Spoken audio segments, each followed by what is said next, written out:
বিশ্ব দর্পণে আপনাকে স্বাগত। আজকের আলোচনা শুরু করি একটি চমকপ্রদ খবরে। সম্প্রতি জার্মান মিডিয়ায় প্রকাশিত একটি নিবন্ধে দাবি করা হয়েছে আমেরিকার প্রেসিডেন্ট ডোনাল্ড ট্রাম্প 4 বার ফোন করেছিলেন ভারতের প্রধানমন্ত্রী নরেন্দ্র মোদীকে, কিন্তু মোদী একবারও সেই ফোন ধরেননি। ভাবুন তো, একজন আমেরিকান প্রেসিডেন্ট ক্রমাগত ফোন করছেন আর ভারতের প্রধানমন্ত্রী সেই কল এড়িয়ে যাচ্ছেন।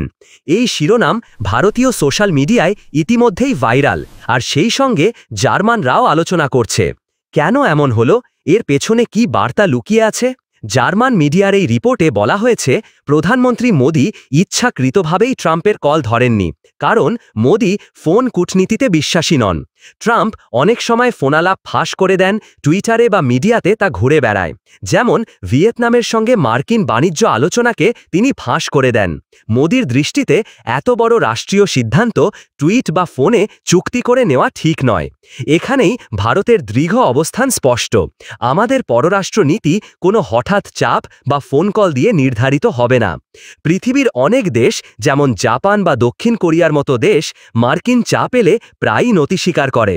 কিন্তু ভারত বলেছে বন্ধুত্ব থাকবে, কিন্তু নীতি আমরা নিজেরা ঠিক করব। তেল কেনা হোক বা বাণিজ্য চুক্তি, ভারত বারবার বলেছে আমরা আমাদের জাতীয় স্বার্থ অনুযায়ী সিদ্ধান্ত নেব। রাশিয়ার রাষ্ট্রদূত সম্প্রতি বলেছেন ভারত তাদের স্বার্থের সঙ্গে মানানসই হলে যে কোনো দেশ থেকে তেল কিনবে। এটাই ভারতের কৌশলগত আত্মবিশ্বাস, যা ইউরোপের বহু দেশকেও অনুপ্রাণিত করছে। এখন প্রশ্ন হলো, ট্রাম্প এতটা মরিয়া কেন? আজকের তারিখ 26শে আগস্ট। আমেরিকায় নতুন দিন 27শে আগস্ট শুরু হলে ভারতের ওপর 50% শুল্ক কার্যকর হবে এবং প্রায় $60 বিলিয়ন ভারতীয় রপ্তানি এই শুল্কের আওতায় আসবে। যদিও ওষুধ, সেমিকন্ডাক্টর, ইলেকট্রনিক্স এর বাইরে রাখা হয়েছে, কিন্তু অন্যান্য বহু খাতে বিশাল আঘাত আসছে।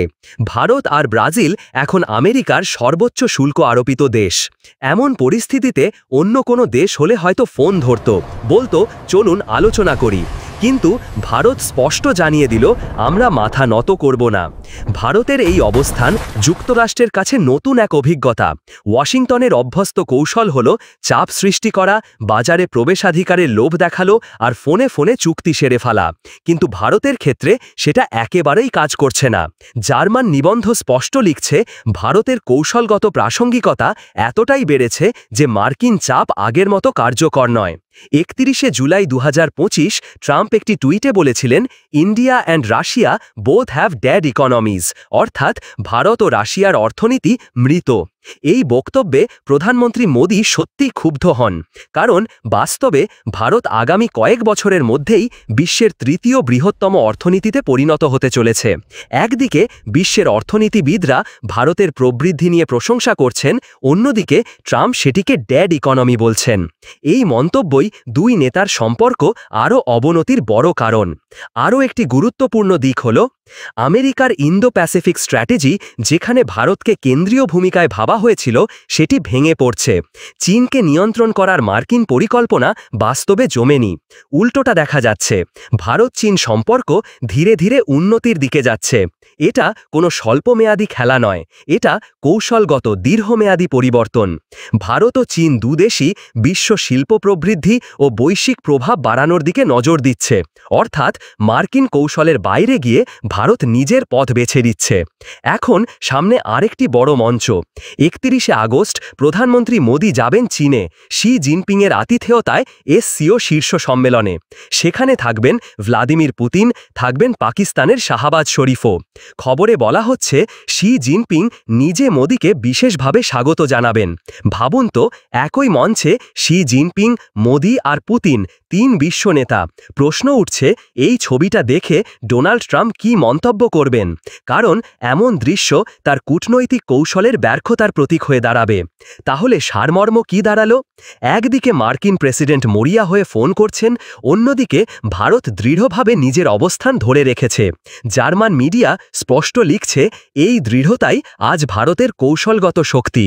ভারত দেখিয়ে দিয়েছে বন্ধুত্ব থাকবে, বাণিজ্য চলবে, সহযোগিতাও চলবে, কিন্তু সিদ্ধান্ত সেটি নেবে ভারত নিজে। এবং এটাই ভারতের ইকোনমিক সভেরেন্টি বা অর্থনৈতিক সার্বভৌমত্ব রক্ষার মূল মন্ত্র। এখন দেখার বিষয় মোদির চীন সফরের পর বৈশ্বিক কূটনৈতিক খেলায় কি নতুন চিত্র ফুটে ওঠে। ট্রাম্প কি আরও চাপ দেবেন নাকি ভারতের অবস্থান মেনে নিতে বাধ্য হবেন? এটাই হলো বর্তমান ভূরাজনীতির সবচেয়ে নাটকীয় অধ্যায়, যেখানে ভারত প্রথমবারের মতো বৈশ্বিক মঞ্চের সমানে সমান দাঁড়িয়ে বলছে, আমরা ভালো বন্ধু, না আমি নত হব, না আপনাকে নত হতে দেব। কমেন্টে জানান আপনার মতে ট্রাম্পের এই ফোন কূটনীতির ব্যর্থতার পর ভারত আমেরিকা সম্পর্ক কোন পথে যাবে।